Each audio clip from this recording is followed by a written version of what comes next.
Bonjour à tous et bienvenue dans Pop Science, l'émission qui vous explique la science avec la pop culture.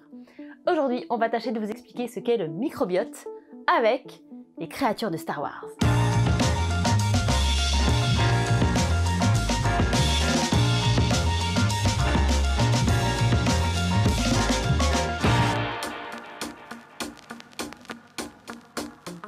Le microbiote, c'est l'ensemble des micro-organismes qui utilisent les ressources de notre corps pour vivre et pour se multiplier. Exactement comme les créatures de Star Wars exploitent les ressources de la planète sur laquelle ils habitent. Le microbiote est composé principalement de bactéries, mais aussi de virus non pathogènes et de champignons. On le trouve principalement sur notre peau, sur nos organes sexuels, dans notre cerveau, mais principalement dans nos intestins et plus particulièrement dans notre côlon. Notre côlon héberge en effet 100 milliards de micro-organismes. C'est l'écosystème le plus densément peuplé de toute la planète. Il regroupe environ 150 espèces différentes et compte 100 à 150 fois plus de gènes que n'en compte le génome humain. Bref, il est encore plus bigarré que ne l'est la cantina de Tatooine. Hey, we don't serve their kind here. Le microbiote se développe peu après la naissance jusqu'à devenir mature vers l'âge de 3-4 ans. Tout comme les planètes de Star Wars abritent chacune un mélange de créatures différentes, l'écosystème microbien varie d'un individu à l'autre. Nous avons tous une signature microbienne qui nous est propre, en somme. Comme une planète fournit de ressources à ses occupants, nous fournissons chaleur et nourriture aux milliards de bébêtes qui nous habitent. Mais en retour, ils nous rendent de fiers services. You're braver than I thought. Nice, come on. Vous voyez les Ewoks qui protègent les arbres de la lune d'Endor parce qu'ils croient aux esprits protecteurs de la forêt? Et bien le microbiote, c'est un peu pareil. Il nous protège de différentes manières. I do believe they think I am some sort of god. Ils aident par exemple notre corps à la digestion en dégradant les aliments difficiles à digérer comme les fibres ou les sucres. En occupant le terrain, et donc en utilisant déjà nos ressources, ils assurent une barrière contre les virus et les bactéries pathogènes qui se retrouvent avec plus rien à bouffer du coup. Notre microbiote produit aussi des substances bactéricides qui mettent KO les envahisseurs, et il aide aussi notre système immunitaire.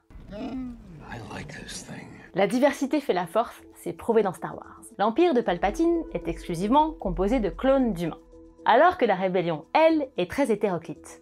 C'est elle qui gagne à la fin. La composition de notre microbiote semble avoir une réelle influence sur notre santé. En gros, plus il est divers, plus on a de chances d'être en bonne santé. En revanche, moins il est riche, plus on a de chances de développer des maladies.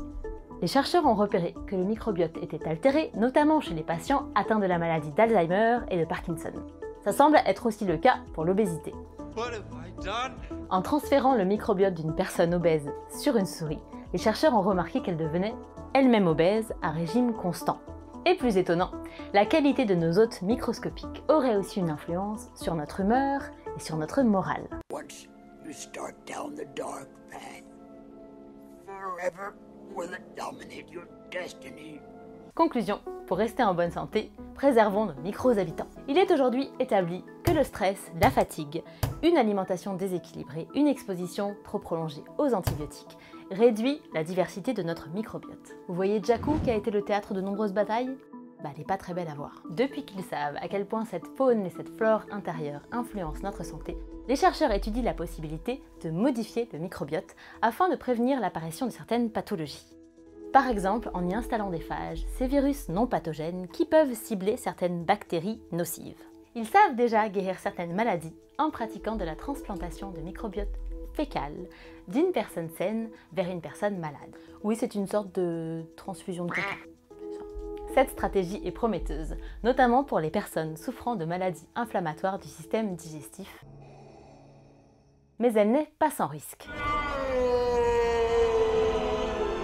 Même si le microbiote est principalement constitué d'organismes amis, il peut aussi contenir des organismes nocifs tapis dans la foule. Des pathogènes qui pourraient se développer chez la personne transplantée.